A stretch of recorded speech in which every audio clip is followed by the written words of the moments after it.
What's up? It's Lip Service. I'm Angela Yee. I'm Gigi Maguire. I'm Jordy Dwar. Hi everyone, it's Elaine. Oh, that was so sweet. Listen, don't let her fool you. Baby, because she is quiet, she's sweet and shy, but these lyrics and these song titles say a little lyrics different, girl. Yeah. We're gonna get into it. Heart. I know, We're gonna get into that not so Stone Cold sweet. Heart now. Why Stone Cold Heart? Stone Cold Heart is a title that I came up with this year, actually earlier this year. And it came after I was just going through so much in my life. You know, I feel like being nice sometimes, especially in the industry, there's like a very thin line between being a people's person and like being a people pleaser. Okay. You know? And I think it came from a place of no longer just wanting to please people. And it does take away from like a person like myself who's always like, you know, thinking with their heart and like so giving. Sometimes you gotta have a stone cold heart or no heart and just, you know, mind over heart. So it was sort of like coming from that place of having to sort of restrict myself because I love to love so freely, but being in a place where sometimes I feel like you have to love strategically. Right. And it's so odd to me, but I guess necessary, and it's what I'm figuring out on the album and sort of like trying to. Ooh. You gotta adjust to how people I have to are. adjust. I have to adjust. Yeah, I can't necessarily think with my heart or put people before me. That sucks that you can't think like move with your heart because you can't trust everybody. You can't. Was there a specific situation that made you be like, maybe I need to address things differently going forward? I think so many situations. I think the last straw, which wasn't even a big deal, but I think, you know, when it's like a snowball effect, the one thing that gets you to like your breaking point is not always like the most intense thing, but it's at that time. So I think it's when I decided to go independent, you know, and then you start to see the back and forth, and then you start to see a lot of things that you weren't exposed to before. Ooh, I want to dig into this. Okay, so let's talk about Elaine for a second. You're from South Africa. Yes, South Africa. And you started off as an independent artist. Yes. And then you signed to Columbia Records. Right, to Columbia Records. But then you went back to being independent. Yes, recently, about a year ago. Oof. I know. What's going on that Congrats decision? on freedom. That decision, it was more of like a business decision for myself. I think being a South African artist, we're at such an interesting place in our lives and our careers, and just as a country, you know, we're breaking so many barriers. We've got so much global attention and global love. Uncle Waffles, Tyler, you know, like the girls, Thames, all of them. The girls are doing so amazing. So I think in the same breath, there's also like a lot of figuring out that's going on behind the scene from both parties, you know, parties that are trying to cross over and people that are trying to help, you know, connecting the dots. There's still a lot of like maneuvering. You did really well before you signed, though. I did. You were pretty lit already. Did you think that signing to a major label was gonna make things like, okay, this is about to be easier for me? What were your expectations? I don't think I thought it was going to be easier. I think it was more so about the platform and the structure, The machine, right, and to make you not have to do so much independently. Even not doing things independently, I don't know much of what gets done on an international level. You know, I did what I could locally, but internationally, it's such a different ball It's time to game. go global, baby. That's You what know, I let's said. go. It's kind of like, let's go to that next level. So then what happened? Exactly. And then it was a pandemic. Ooh, yes. okay. So Something I we dropped. couldn't. And you signed during the pandemic. I literally signed like via Zoom. Yeah, It was crazy. It was like deep pandemic, and I was a full law student at the time as well. So Did you read your own contract, or did you have a lawyer? no, I had a lawyer. I was still a student at the time. mark this up. I was like, yeah, let me figure this out. Yeah, I'll do it.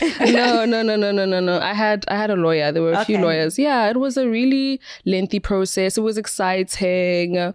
And that happened, and then it was a pandemic, so obviously I was stuck in South Africa for some time, and it was a scary time for everyone, for the world. So I had to stay put for some time, and then I was quarantining in Mexico for some time. I know, it was the craziest thing ever. I went to Mexico for a little while too during the pandemic. I went to Mexico multiple times during the pandemic. Multiple times. Living in Tulum. That was during like, the I was not pandemic. living in I was Tulum. in like so many times during quarantining. I was in Riviera Maya. That's crazy. It Right sounds up like the you road. guys were doing island living. I was not on the island living. I went the same time. It wasn't that. It wasn't that. I went the same time as when the borders was closed. I had the time during the quarantine. Child. Yeah, no, it wasn't that. that. Why were you in Mexico? Because that was the only way that I could get to the US during the pandemic from South Africa. There had to be a point where I stopped to quarantine. So you quarantined in Mexico for 14 days? It was longer than that. I think it was 30 days. Jeez. Yes, Alone? because of So what was that like on a day to day? Writing, praying, speaking to my family on FaceTime.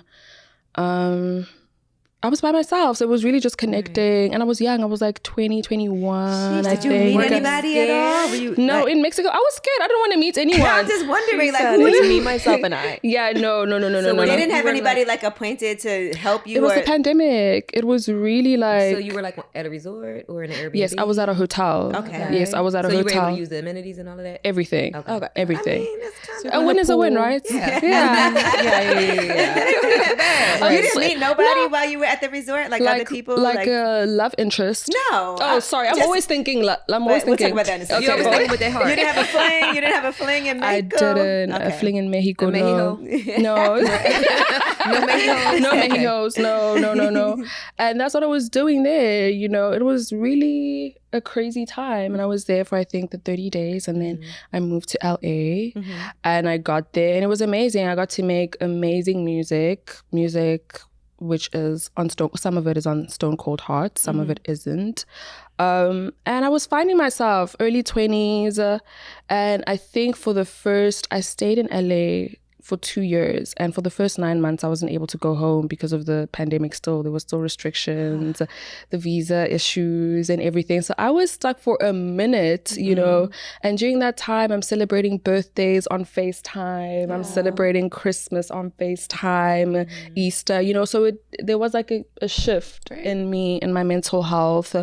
And I think that, and just being so young, but being so passionate, you know, it's always like a tug of war. And I think eventually when the music was done and it was time to sort of figure out a way to put it out, I was already sort of feeling like it's not the right structure for me personally. You know, I felt like I needed maybe more people who understood me or who understood the sound or just needed to try again, you know?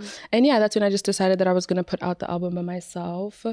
And smart choice. Yes. Yeah. How was it to get off the label though? Because I would think that they weren't going to be willing to just be like, I don't know how this works, but to be like, all right, good luck, do your thing. How did you get out of it? Oh my goodness, it was not easy, but it wasn't impossible, which is what I appreciate, because I feel like there's so many situations that I've seen of so many artists who get in but can't necessarily get out of the deals, you know. So I was lucky enough. It wasn't even like a terrible deal. It was a licensing deal. So from the bat, I don't think it was that technical for me to be able to get out. But there was like the emotional side to it. You know, they're always going to try, want to, you know, talk to you, figure some things out. But I think eventually we got to a place where we mutually felt like, you know, my goals and theirs, just for the time being, just not necessarily on the same page for now. And that's okay. I feel like even where I'm at now, I'm not necessarily saying I'm closed off to the idea of major labels. I might be, you know, interested in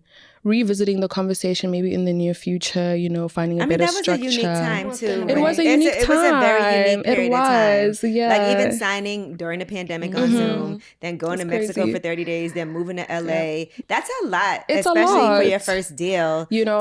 And so it wasn't so easy to be able to promote, to link up with other people. That's not easy. Yeah, it wasn't easy. And by the time, you know, I finally met the people, because there's actual people at the label, you know, that you need to meet in real life and you guys need to find a flow. It was so many moving pieces that we had to sort of put together. And yeah, we tried and we have beautiful music out of it. And it wasn't all a terrible experience, not at all. I learned so much and I've grown so much. And the resources that I got out of it are still, till this day, life-changing. Right. You know? You'll be fine regardless. Right. Yeah. So I'm grateful. I'm so grateful for that experience. And I feel like it set me up for every other experience that I'm yet to have. Well, let's talk about personal experiences in that case. Yes. Because the way this album starts off was Brandy sample, Lonely. Oh, I love Brandy. That is the ultimate breakup song, too. I remember breaking up with somebody once and playing that song and being like, damn, I feel sad as shit. So I gotta know for you, what were you feeling? Like, because that's a real emotion right there. Lonely, like a lonely-hearted. Like, what happened? Stone cold hearted, lonely Right. ass bitch. What happened? That's what she was feeling. Right. Oh my goodness, broken hearted ass bitch.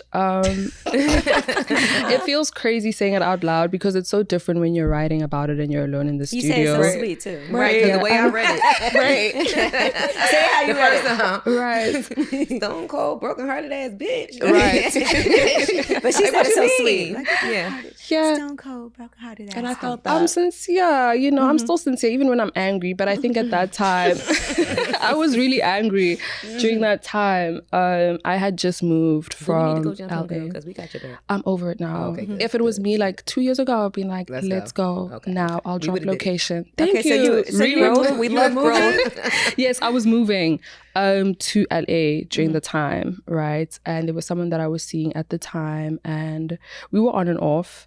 And by the time I was moving to LA, I was just like, you know what? I don't think this is gonna work. I'm cool off of this. So remember, from me deciding that I'm moving to me actually being able to physically get on the plane and leave was so much of back and forth and trying to find a new flight and canceling the flight because of the pandemic. So I'd be like, I'm leaving next week, and then something comes up and then I can't leave. So from the time that I had announced to the people in my family and to the people that were close to me versus the time that I actually left, there's like a month in between that space. So as we're doing this back and forth with me, you know, adjusting to me moving, I decided that I'm going to ice this person that had been in my life for some time, but they were very toxic. You know, they had mental health issues. So I was just like, I can't deal with this on a long distance type of thing, you know? So I started to speak to someone else and they were cool. I met them through a family friend and it wasn't even anything hectic that happened between us or anything that was so monumental or life-changing. It was just the vulnerability at the time of me getting to know someone and speaking to them. It was just someone that I was talking to on some, oh my gosh, I'm about to move countries, you know, and I'm leaving behind so many things, so many people, and we were cool. And then long story short, he ghosted me. Oh. Right. And then it just felt like double heartbreak. And I was so mad at myself. He just got ghosted. Yes. What is wrong? Like, what's going on? I think that men sometimes don't have the courage to just say, hey, I'm not interested, or I'm not where you're at, or They don't know how to use their words. They don't know how to communicate. But I was so offended and taken aback by that because it wasn't even about what was going on between us, but what I had mentioned to you at the time. You know, I had told you, I was like, oh my gosh, I'm going through so much. I'm about to leave my country. Like, my mom's an essential worker. She's a nurse. So it's so scary. You know, she's in the hospitals every day. Like, I was in a vulnerable place. Right. You Not know? the time to ghost me if you at least like me as a person. Like, just as Just a respect person, me. just Right. respect me, you Yeah. know, like I was just in a vulnerable place. And that on top of everything else and just my degree was just like, none of these niggas mean shit. Like, I just got on the plane and I was just like writing and I was so upset. And that's how I came up with that title. It's nice to be able to write your feelings. Okay. The Dear Did Dear you, like, make Diary. some fire-ass Dear Diary. Right. Yeah, the Dear Diary. That's what happened. Yeah. That It's so is relatable. It is. It's so like petty, but I realized how that instant just like sort of snowballed effect into so many other things because just off the bat, my discussions with men were very like, what do you want? You know, Defensive. so yeah, like it was later down the line where I started realizing where the breakdown was, and it was just because of that one silly dude that meant nothing, that inconvenienced me at that time. But I felt that because I was vulnerable at that time. It's, you know, because sometimes when you're going through something, it hurts so much it just more. hurts so much more. Yeah. It's like you were not even that deep, my nigga. Like it was not even that deep. Like you were not that great. You didn't change my life, but You could have been friends at least. That's the thing that people don't it understand. didn't have to be that way. Before that, though, you said the person you were dealing with had mental health issues. Yes. That's a difficult thing. I've had people ask me, like, how do you handle that? If you're dating somebody, they have, because you also don't want to abandon someone because, you know, for a certain, like, some things they cannot help. You know what I mean? It's like, it is a sickness if it's a mental health issue, but then, you know, at certain times it affects you. It's like, what's the balance there of knowing, okay, I want to be supportive, but at the same time, I don't want to endanger myself. Right. I think it was a very difficult thing for me to figure out because it also borderline felt manipulative, you know, most of the time. It's just like, I don't really have a say or a valid comment on your behavior because it's always going to fall back onto the fact that you're lacking this, or you're not 100% okay, or you're struggling with this. So it's just like, what ground do I really have to call you out? And what's the likeliness of you actually changing your behavior? Right. So you think he was weaponizing his mental 100%. I feel like that was also me learning, you know, how powerful and sensitive mental health is, but just how to maneuver around it is also really tricky, especially when it's someone's, you know, like personality. You know, like, oh, I'm this and this and that because I'm suffering from this. Oh, I'm this and this and that because, you know, I'm going through that. And were they officially diagnosed, or just saying that? I've never asked them for like, yeah, are you officially diagnosed? No, I mean, like, was it like where they're like, I was like, where the papers? Some people Show could me be the like, papers. I'm bipolar, but or is it they just saying something's wrong? Ever since I met them, they were just open about, you know, this is what. So I never really took the time to ask, like, you know, I just would never want to think twice or really make someone feel like, are you really though? You know? Are you really? Are you really depressed? No, there was actually a conversation recently with an actress. I forget who it was. And she was saying she didn't even realize she was technically in an abusive relationship because someone kept weaponizing what they were going through, but it was a manipulation tactic to make her feel and like control her. Because some people are on medication, like they have to be on medication in order to you know, function. Okay. I never saw any medication. Okay. You know, maybe it was a private thing that they did, but I never saw any medication and I never asked. And perhaps now looking back, there's so many red flags that I'm realizing that, oh, I should have asked.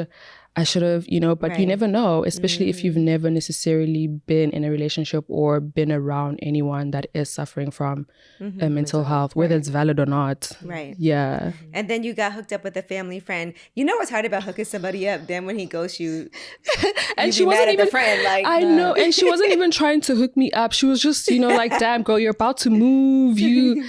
You know, let me talk to someone, you know. So I don't blame her. It was cool, and we were all friends at the time, so it was harmless until it wasn't. Yeah, sometimes it's hard to hook people up because you be like, my friends would be like, "Come here." I'm like, I know he ain't shit. I don't want to be liable. I gotta give a disclaimer. Yeah, you ain't shit, girl, but go have fun. Here you go. I'm also not like a matchmaker. I don't like to take on that role. I'm not a matchmaker and I'm not a wingman because I'm scared. I don't want to be involved. Like, I just want to mind my business. Yeah, I don't want to be involved. So then after that, right now you're in LA. So then how do you start dating after that? Because it feels like... I don't. I tried, but Las Palmas Avenue... that's me trying. You know, I tried, but I don't know. Like, I don't know. Dating in America, or maybe it's LA. I only stayed in LA. Is rough. It's America. It's like so detached. You know, it's like I'm with you, but I'm not. Like, well, let's talk about Las Palmas Avenue. So that's a real story. There were screenshots. Yes. So tell me what happened. Yes. So Las Palmas Avenue. I was. And I'll keep saying talking because none of me and these people were in a relationship. Okay. Got to a stage where it was actually like, oh, we're in a relationship. So me and this person, we were really cool, you know, and I stayed on Las Palmas Avenue in LA. So I guess that should have been the first red flag because we only ever really spent time at Las Palmas. At your place. Right. That's a red flag. Right. Like, and if we were not at Las Palmas, we were outside, you know. Not his place. You never went to his place? No. Okay. How did y'all meet?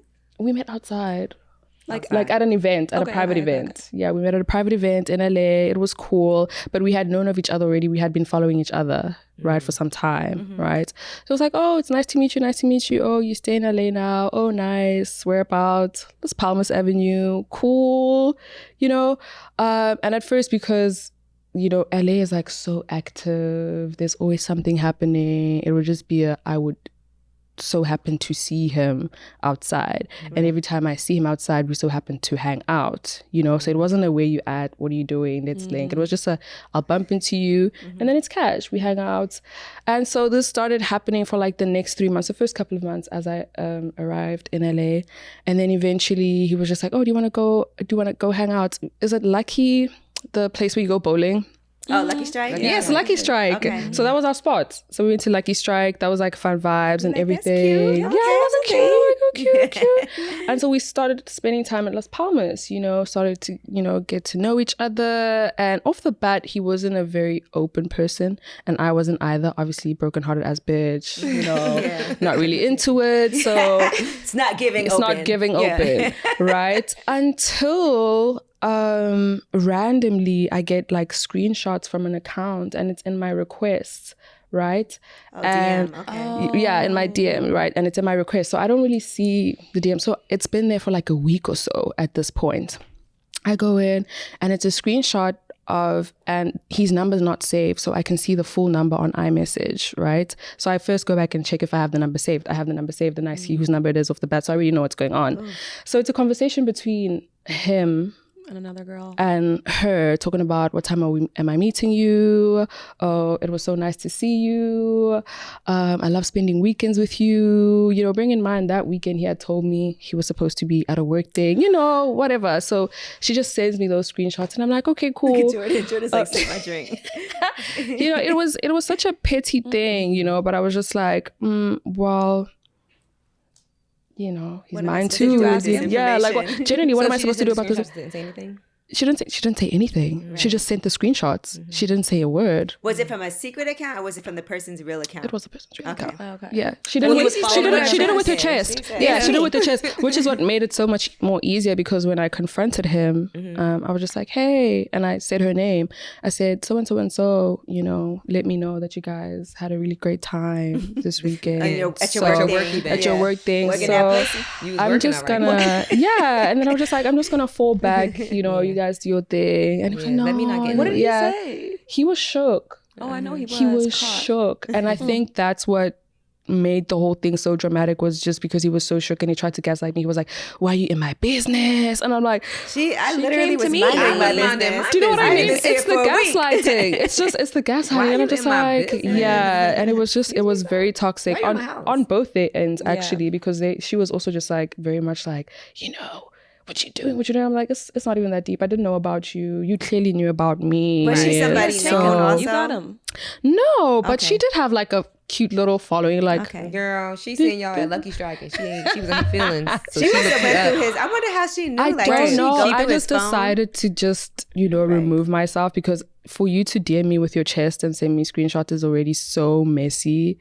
And it's not even like you were fighting for him. It's just like you were letting me know that you were spending time with him. So it's not like my man, stay away from my man.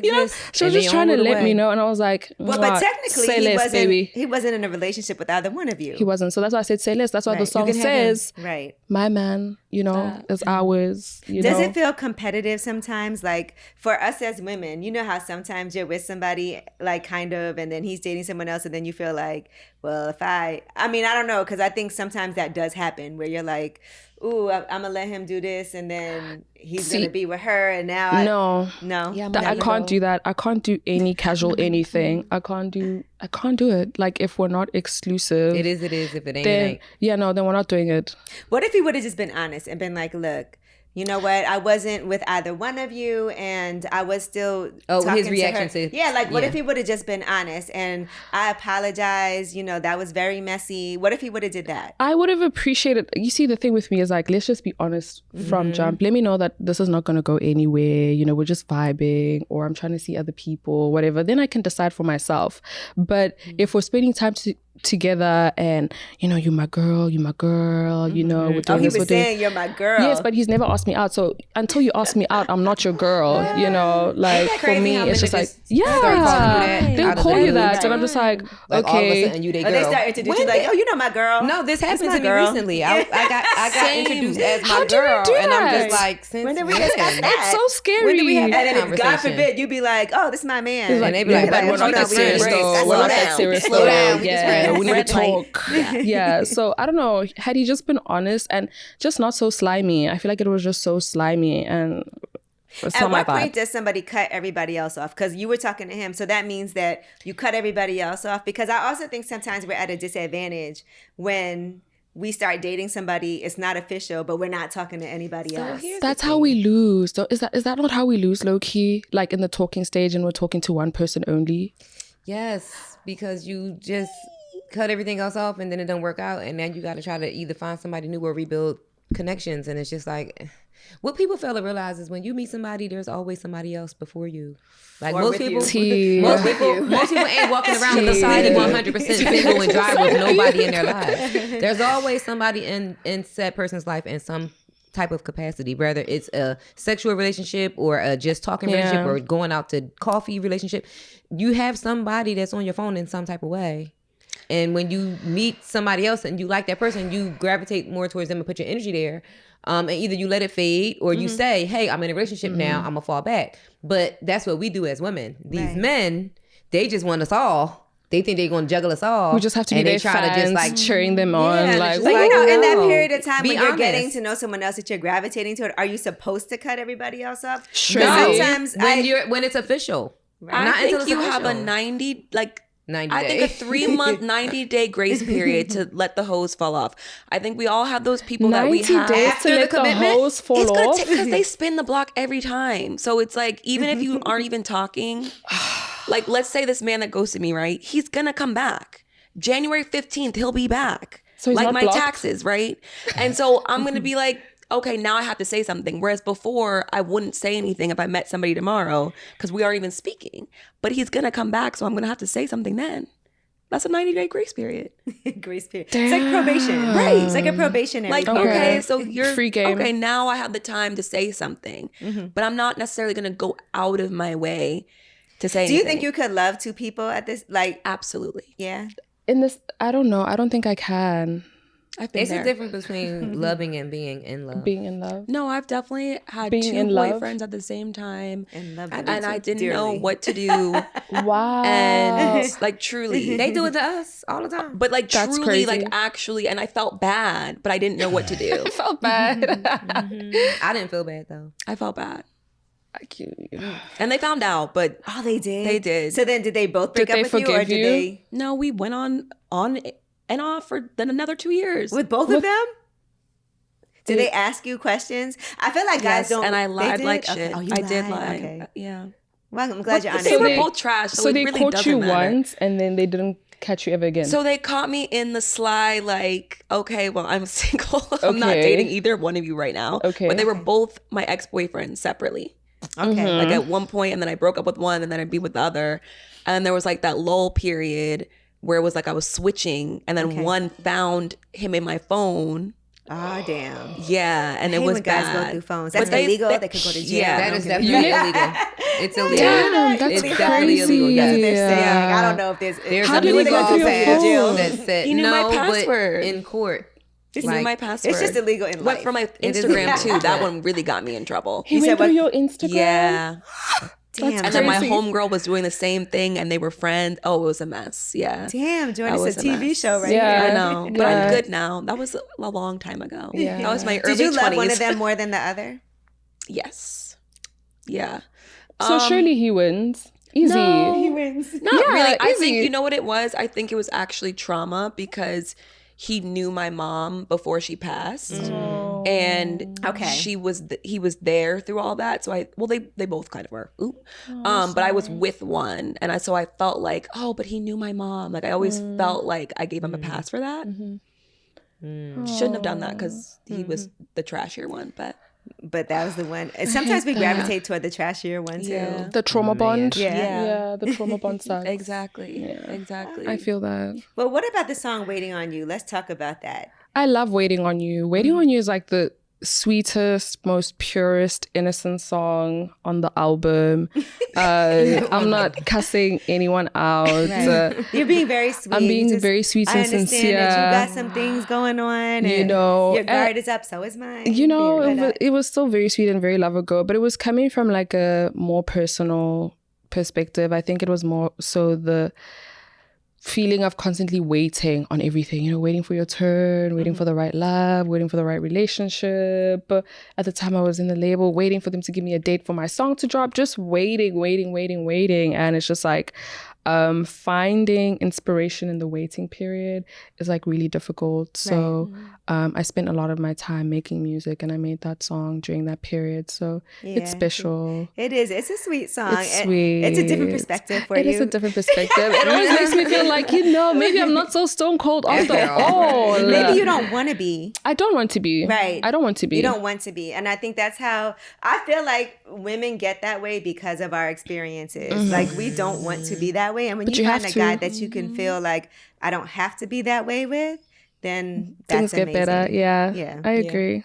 I like the song Relapse. You like relapsing? Of course, Jordan. I do. You're toxic. It's very telling. But you know why I like it? Why I like it is because you acknowledge the friends aspect of it, which I feel like a lot of women ignore. They do. When you're like, in a relationship, I forgive you, but are my homegirls gonna forgive you? And like, what am I gonna tell them? That's why when you break up with someone, you cannot tell everybody all the details. Because when you get back together, none of your friends is gonna like that. They're not gonna let that. They're not gonna let it go. Yeah, and that's so real. I know. And I was that person. I lost all my friends, actually, sadly. Yeah. So that was a song from back then when I had friends. But you lost all your friends because. No, okay. I don't know. I think I just, when you just lose your friends, I don't know if it's after I became famous, things changed.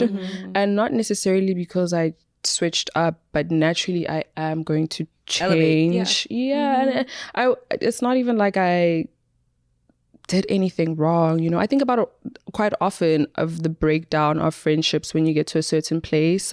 Maybe it's just the fact that there was very little that we could connect on. Maybe our priorities changed, but it was really painful, especially when I was putting the album together. Usually, I'd have like my homegirls like, oh, girls, what do you think? But this part of my life, this album was like a very lonely time for me. So even in Relapsing, I remember when I wrote the song, it was about the person that I was telling you guys earlier about that was struggling with his mental health. And we'd be on and off, and he'd always just, to get me back, there'd be a bigger trick than the last, which involved his mental health, you know. And every time he would do this, I'd tell my homegirls, like, he's doing this again, like he's doing this again. And they'd be like, this is not good, this is not healthy, you gotta cut it off. And then I'd cut it off, and then he'd do something else, and then I'd have to tell them that, and it was just terrible because I ended up, distancing myself from them because I didn't want to let them down every time, that I was relapsing, And then I just started not telling them about what was going on. And it sucks not being able to tell your homegirls just because you feel like they're going to shout at you. But they're going to shout at you because they're coming from a good place. And then you ended up isolating yourself. And then you isolate yourself. And then it's even more terrible because it's not like your niggas acting right, and you're icing your friends. So you're just hurting yourself. You're just hurting yourself. So yeah. And then after that, you just never got back with your friends, right?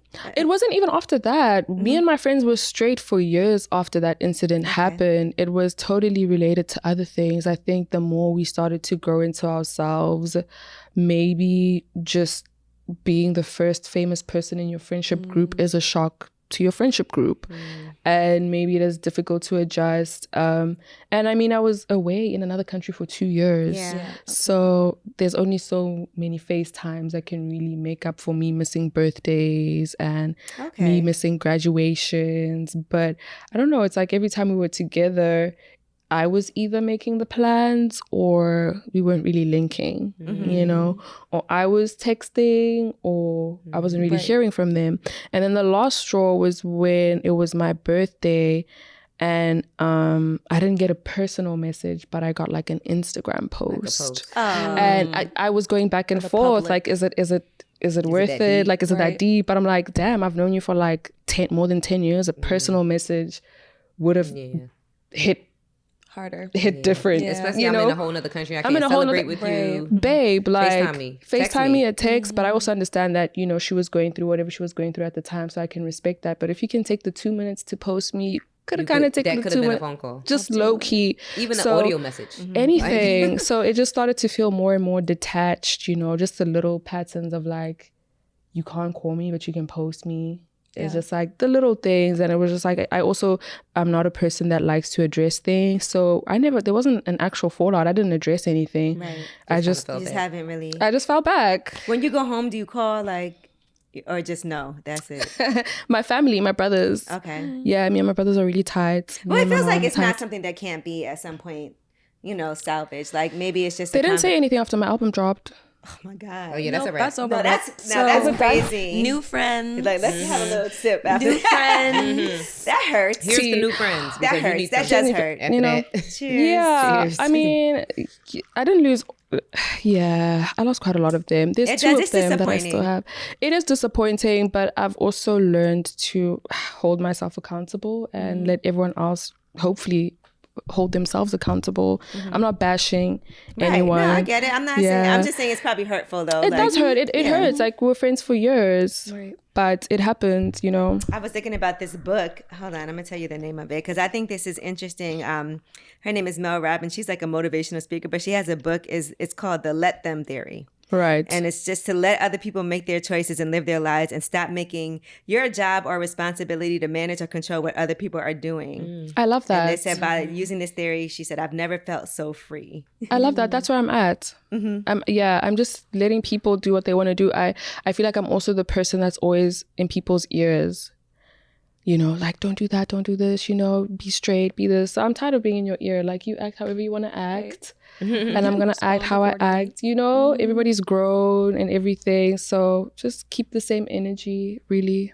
Well, you've had a lot of accomplishments music-wise. Thank you. So that has to feel good. You It know, does. being like the most streamed South African woman artist on Spotify. Yes. You know, that was a huge feat when you did that. And putting out your album your EP going platinum when you put the EP out. That had to be an amazing feeling. And even doing R&B. The only part of Africa I've been to is South Africa, to Johannesburg. Amazing. It was an event that was for women artists. So I got to meet a lot of people while I was there. It was called Her Story. Oh, fire. What year was that? Oh, it was before the pandemic. I was Okay, with Young before the M.A. pandemic. and I was Okay. with Roxanne Shante. Oh, wow. Yeah, it was a beautiful, beautiful event. I can imagine. To go out there and see the support. And it was like all of the South African women artists that were there. So And when they pull up, they pulled up. Okay, let me tell SA you. girls are going to pull up. Yeah, so Yeah, talk to me they come about that and the correct. support that you get back home. I love South Africa. I love the South African fan base. I think I'm always just so taken aback by the support that I get from them because how I dropped my EP, I was like a law student, had like 700 followers on Instagram, give or take, like 400 followers on Twitter.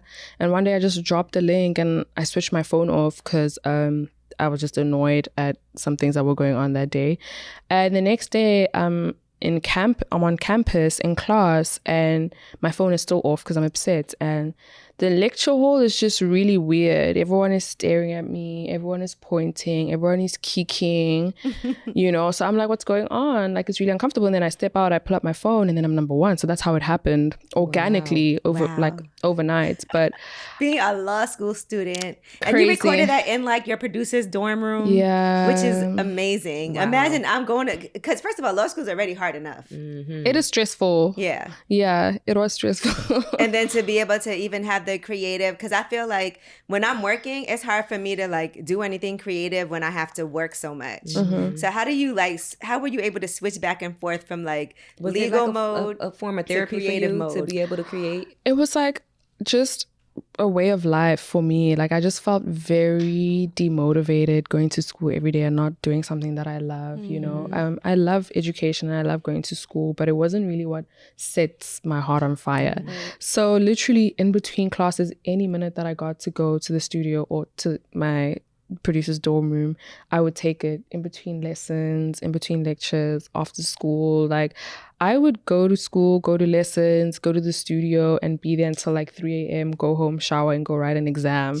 And not even because I had to, but just because I loved it, you Right, know. And That's passion. yeah, it's passion. Everyone was just like, what are you working so hard for? Like, what is this? You're not even like Y'all a see musician. Like, what are you doing? And I was like, don't worry. You know, I'm doing my own thing. And everyone was just like demotivating me when it came to making an EP because it was like, no one comes out with an EP. You know, you put out a single first, you know, let the market get to know you. It's like, no, I'm not really came full pressed. throttle. Yeah, I'ma I had give a you everything story. I was got. like, I'm gonna give you my whole heart. I'm gonna give you the full layout. Pre-stone. Pre-stone. Thank you very much. And that's with no cosigns. No, nothing. You yeah, just did no, it. nothing. You know how rare that is No, to not have nothing. yeah. Anything. I didn't have anything. And it just went. God's grace and the South African fan base. Thank you. Yeah. And the South African fan base. So, you know, I'll always attribute my success and all of the amazing things that have happened to me because of my South African fan base. I know we're such a diverse nation and we have so many genres, and I think right now Amapiano is like the center of focus always, you know, which is amazing and beautiful. And you have some Amapiano songs I do on here too. I do, which is so fun. It's a lot of fun. So I first learned of that from Uncle Waffles, and obviously she's I the mean girl. I know it existed before, but that was when I first really knew what it was. She helped. She played a huge role in helping it cross over, you know, with her presence, her energy. So yeah, I think I feel even more like honored to do what I do, because even with Amapiano meaning so much and being such a huge part of our culture, I always feel like they leave a seat at the table for me. It's like, oh, but this is our R&B girl. We're gonna show her love when she comes. You know, we're gonna listen. You know, we're gonna tap in, and that's how I feel. They look out. You know, South African fans are not easy to impress. They are not easy to. They're not easy people, so but I know they love me, and I know that because of their response. Still outside of one thing South about Africa, it, they're gonna make sure one they thing represent about for it. you. Yeah, one thing about it, and you know, it's like I see the love in real life. For me, it's always like the real life experiences. Every time I'm outside in SA, they always come up to me, always show love. The shows are insane. The shows are out of this world. Some of my best shows are in SA. Just off of the love, the fan base, the people. Yeah, we need to go. You guys have to come. I'm dying to go. You know, I've never been. I'm dying to go. Although the Great White Sharks, where's that at? Cape Town? I'm not going. Babe, you're not going to see the sharks. Okay.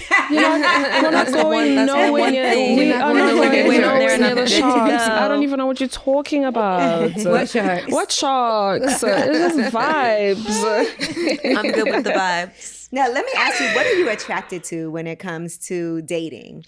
Right? What are the things? Is it looks? Is it power? Like, some people don't care about looks so much, right? Or, you know, but sometimes there's things that physically we're more attracted to than other things. Like for Elaine, what are some things that you look at? You're like, this is the real connection for me. For me, it's a man that's able to be considerate. A lot of men are inconsiderate, and I mean it just like in the simplest way. Like, are you a considerate man? Like, are you thinking of me for me? You know, are you thinking so that I don't have to necessarily think for the both of us? I hate being in a relationship but feeling like I gotta think for both of us here. I gotta make a way for both of us. I gotta figure it out for both of us. So someone that's considerate and someone that's emotionally intelligent. I can't do with the what do you mean ass nigga. Like, right. What do you mean? What do I mean? It's in the message, you know, it's like, it's read. So emotional intelligence and just being considerate and being a provider. And being a provider doesn't necessarily mean giving me millions every day, but can you? Nice. That would be cool. I mean, you won't complain. But providing in so many different ways, you know, can you give me your time? Can you give me your attention? You know, a lot of things, but I think those are my top three. A foot massage. You know, can you do like something sweet for me when I'm at the studio? Can you send a bouquet of flowers, or, you know, send some Nobu to the studio? Okay, maybe. Like, if anybody listening, you hear the things. We just laid out the But what's the line between somebody being considerate and being a stalker? Oh no, I think. Oh yeah, there is a very thin line, but there really isn't. I think a stalker is quite literally dangerous. Yeah, you know, like, you can't be all up in my girl 24/7. You can't be blowing up my phone.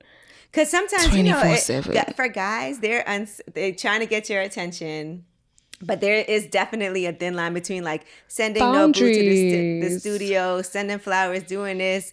If you like somebody, oh, that's great. If you're not sure, it's like, ooh, this is right. And there's also the love bombing aspect, you know, where like they'll do everything, like, and you're so completely hooked. So that's why sometimes it's like beyond what you can do and just like who you are as a person. You know, sending me everything every day is cool, but a lot of people can do that. Right. Actually, a lot of people want to do that just because I feel like that's the easier thing to do. Just send her something. Yeah. But can you actually, you know, act right? Will you actually come by the studio, you know, and come listen, or, you know, actually like give me your time for real and be involved? How are you with playing music for a guy? Like, if you want him to come to the studio and listen, and that's the last thing we're doing. Like, that's my man. That is that is the last thing we are doing. Come here, vibe out here, have some drinks. Let's chill. Far away from the studio. We can chill anyway but the studio. The studio, you're coming in if you're like my man and you already know all the lyrics. You know, you can sing the song top to bottom. And yeah, other than that, no. Off limits. What about him like coming to your shows and stuff? Are you cool with That's cool. Okay. Yeah. That's cool. Because sometimes that's cute. It's cute. Yeah, it's cute. You can come and to the show. And then afterward, coming backstage with some flowers. Yeah, like, come backstage with some flowers. You know, show me the videos you took from backstage. Right. You need to be in the front row singing along. Yes, my babe. You know, wearing the tag, full merch. I can't wait till you start posting somebody. Post it. I don't think I'll post somebody. I'm so with you on that. Right? Never. Why must I post? All of a sudden you'll see me on my wedding day and they'll be like, who is this? And even then it'll be the back of his head. You won't know anything about him. He'll be in a hoodie. That's all. That's all. Back of his suit. Yeah. And I'll be like, you'll see his shoulder. Yeah. I don't know about posting. What if he wants to post you? He can post me. Okay, you're fine with that. He can post me. Post me. Right. I'm not posting though. Yeah. It's even hard for me to post myself. Now I must post you? That's crazy. Why do you think you're just not good at social media? Like, what do you mean?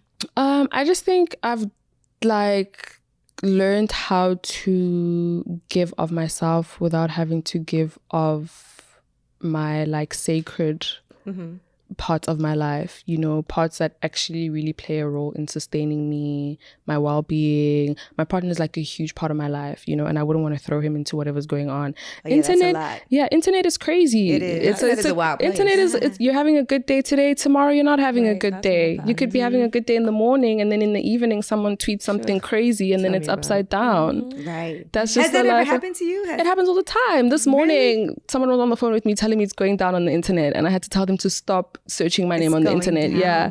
Like I needed to keep telling my family, like, don't search my name on the internet. Like, why are you searching my name on the internet? Oh man, that's the worst. Yes. You do not want your family. Yes. It's like something that I can handle, but my family is cool. like, they want to fight. Yeah. They want to fight. They be so mad. My mom gets so emotional. I'm like, babe, stop searching my name on Twitter. I can't imagine anybody saying, I've never seen nothing crazy about you. Really? That's great.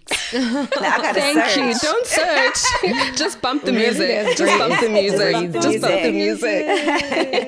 I feel like you're definitely a little rebellious though. Am I? Do I give rebellious? You're an Aries. I'm an Aries. Yeah. I'm an It comes with the Aries. territory a little bit. You know, there's a club here in New York that you're banned from because you're Aries. No way. I don't know the name of it, but that's a thing. That is Yes, true. it's a They don't thing. like Is that legal? It feels like some type of discrimination. It is Yeah, definitely it does feel like some type of astrological discrimination. I don't know if discrimination. it's really like a thing for real, but they talk about it on I saw that. Yeah. Is there a sign that you won't date, or do you pay attention to that?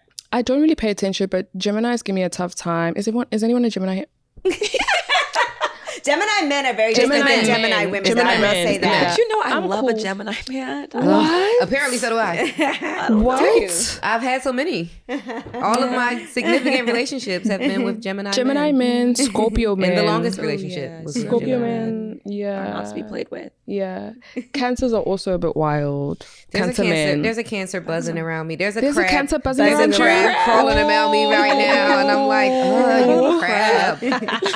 Yeah, It's he's so like funny how sideways signs crawling like this definitely. right now. You know, because I search things like on Instagram, because I'm a Capricorn, I always see like all these memes about Capricorns, and they be so accurate. Every time. They are accurate. I Yeah. think that's like the mind fuck about it is like, I'm like, oh, I don't really believe in it. And then I'm like, but wait, it Yeah, but sounds that's like so me. true. And then they gag you. Yes, and then they time gag after me. I'm time. like, yeah, that is so me. So me. It's crazy. You know, when you're in love, when you on the toilet sending your man memes, of, my God. like the DM memes, like, did you see this? Did you see this? That's my love language. It is, sending right? memes. Sending memes. And food. Like, I want to try this You spot. keep talking about food. I love food. I love food so much.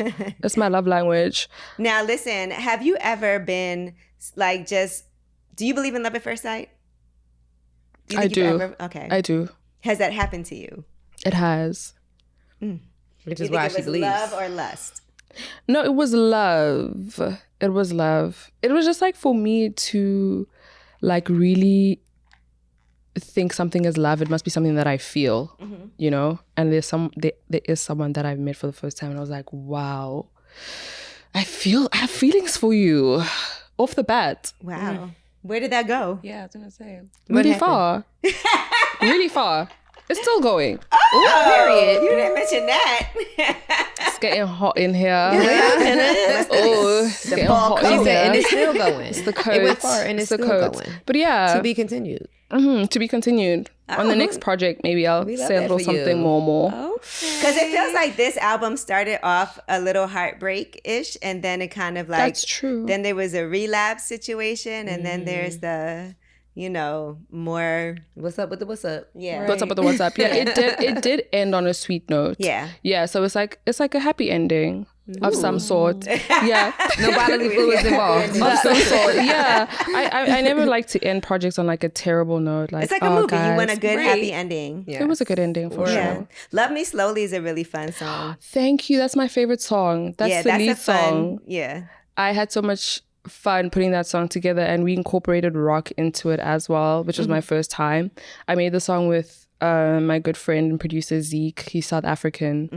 And we were working on that song for 2 years. Oh wow. Yes. We started working on that song in 2022 when I was staying in LA.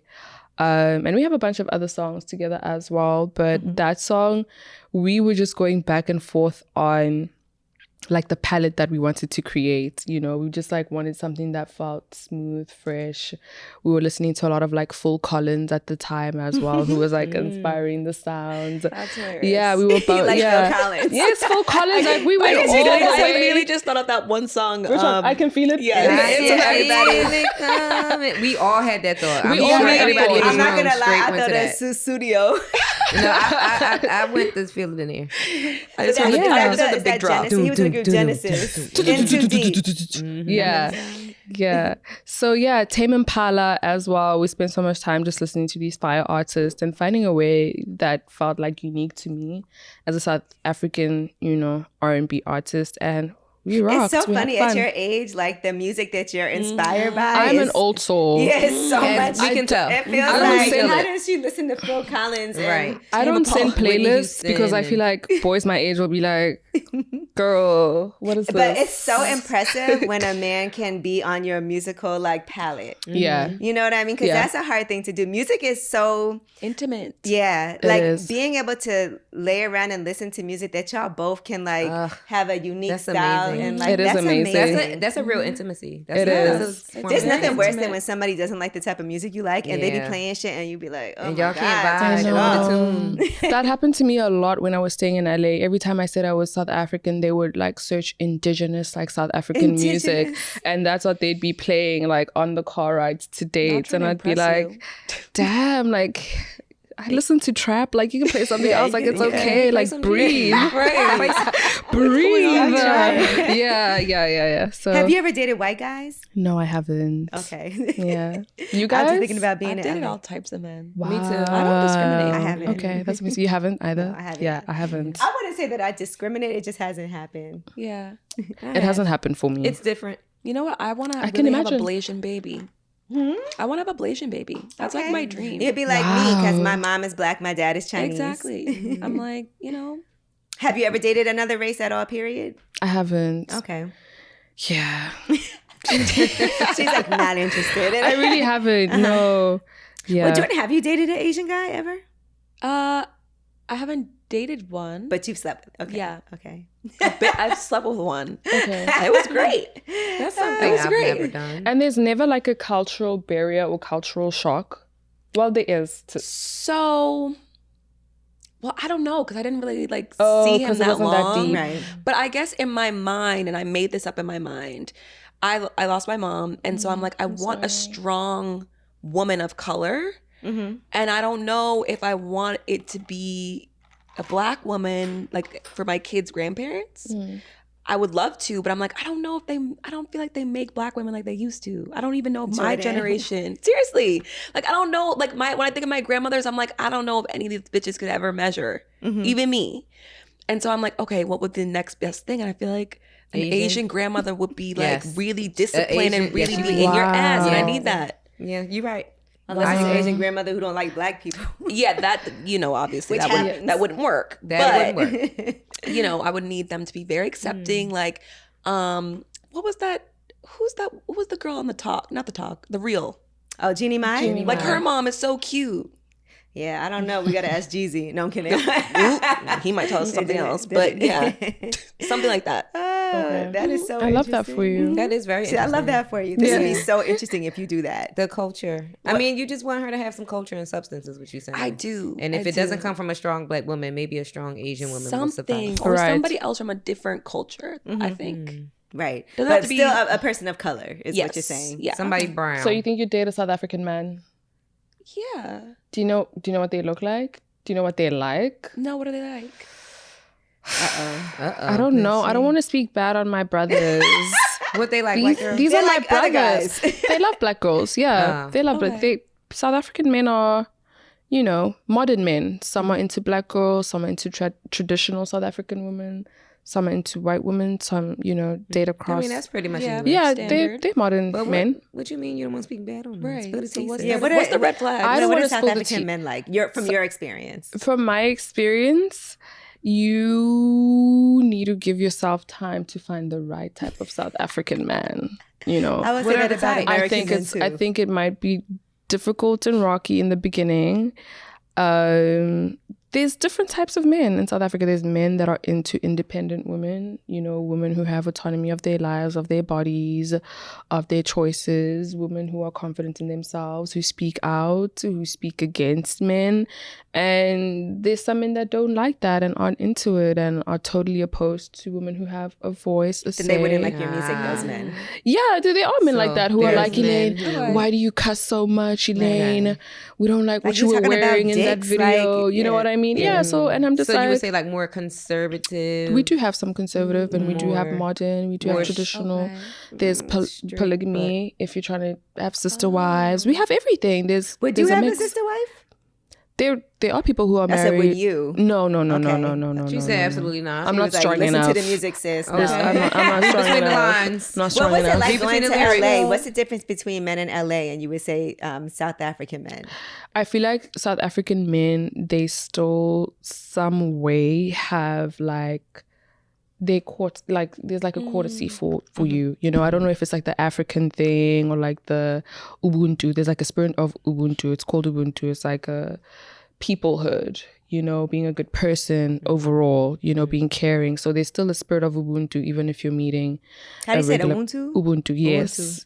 Okay. You can still feel like, okay, I'm speaking to a regular person that has regard for me and respect for me until you figure out what they're like in a romantic relationship. But I think that's the difference between that. I think when you come to America, whether you're a black woman or not, you're just, damn, what can you offer, What you bring to the table. What you bring to the table, or there's nothing significant to them. Like there's so many women that they have access to that they don't see women as like valuable or even significant. I just didn't feel significant. Sad. Yeah, I don't know if I'm wrong. Was I in the wrong? No. I think LA is different too than other LA places. is different. Yeah, LA is different. LA is because a lot of people there I think aren't from there, and people move to LA because they're pursuing like a acting dream, career, right? Or so they move there, and so sometimes it could feel transactional. Like, what do you do? And, That's the first thing they all say. Oh yeah. What do you do? Yeah. Atlanta's the same way. Oh, is it? Okay. I haven't been to Atlanta. I live there. It's very, what do you do? They do ask where you're from because most people aren't from there. But it's very, what do you do? There's a lot of like, how can you help me type of vibes. I get that. Like, how can I, what type of, what can you offer me as far as like your resources and your network? And it's just like,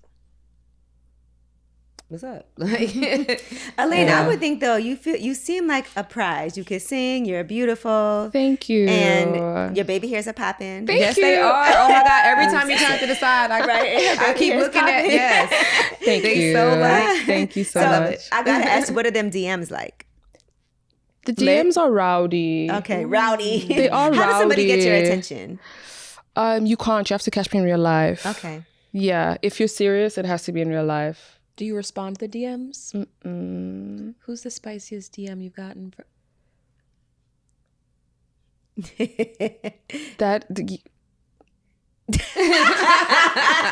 What was that? I wouldn't put him on blast. Okay. Yeah. But what was it like? Tell us after? It's always like high profile people who are actively in relationships. Ooh. That's why I'm like, I wouldn't want to, you know, so I'm just like, it's crazy. Yeah. It's disappointing. Like, it is. It's so that's why I got with you. You would just do that. That's why I'm supposed not, to be a side piece. You know, I'm not so keen on DMs because it's just like, what's really going on? So you're going to have to catch me in real life and tell me your story straight. And then they'll be like, oh, that wasn't me from my that was my homeboy that be. Do you know what I mean? Yeah. No. And then they take a screenshot if you respond, like, ooh, Elaine is responding. Like, you know, no. The best way maybe is to approach her on a business level. You think so? That would upset me if I think you're about to give me some money. Look, and they could be like, and they could really do business, but then get to know you as a person. Okay. And then make you feel more comfortable. But that's if they really want to court you. Okay. I would think. Right? Because how else are you going to respond? You're not going to respond to somebody hey, trying baby girl. to link up. Yeah. Hey, baby girl is no. Right? Yeah. But if somebody's like, hey, you know, we have this baby hair product that we think you'd be great to. I will respond. I will respond. I'm like, hey, yeah. What do you need? Here's the Addy. Yeah, I will respond to that. Well, Elaine, we appreciate you so much for coming. Thank you so much. Thank you for having me. This was so much fun. This was my first, girl get together here in New York. I hope you enjoyed it. I had a great time. And we had a good time because your music and then getting to talk to you in real life and understand where those songs are coming from. I think that connection is important. And so we got a chance to really feel what your past experiences have been like. And look, you're only, 25? Yes. 25. You got a long way to go, girl. Yeah. You just getting started, girl. This is when all the shitty stuff happens, so that you can get it out the way. Yeah. You want like all the shitty things to happen earlier, so that you're like, okay, got that out the way. Now let's. I'm always grateful that like I went through a lot earlier on. Yeah. So that I could kind of like learn my lessons. I agree. I'm never opposed to failing forward. So Yeah, I'm not opposed to tripping up the stairs. I'm not opposed to it. All right. Well, Elaine, thank you so much. And you guys, make sure you check out her new project that's out right now because you did this independently. I did. Yeah. Yes. So, and your heart doesn't feel so stone cold. It feels like it's getting warm. It's always warm. It's just sometimes I gotta ice it up real quick before I do certain things or head places or engage with certain people. So I'm learning when to. Do you know what I mean? So I'm learning how to balance. Is there a tour? Yes, I'm going to be having a national tour this Valentine's in Feb. Yes, it's going to be exciting. And then hopefully there'll be more in the US. So stay tuned to the socials. Okay. We have a music video idea for you. You do? What is it? You know the story of Medusa? Yes. And like she turns men to stone? Right. But like the backstory is because she was heartbroken. You should do a play on that. You ate that. You ate. All right, Jordan. We like. Okay. Creative director. Right. Director X. Director. All right. Well, thank you. It's lip service. Elaine. Thank you.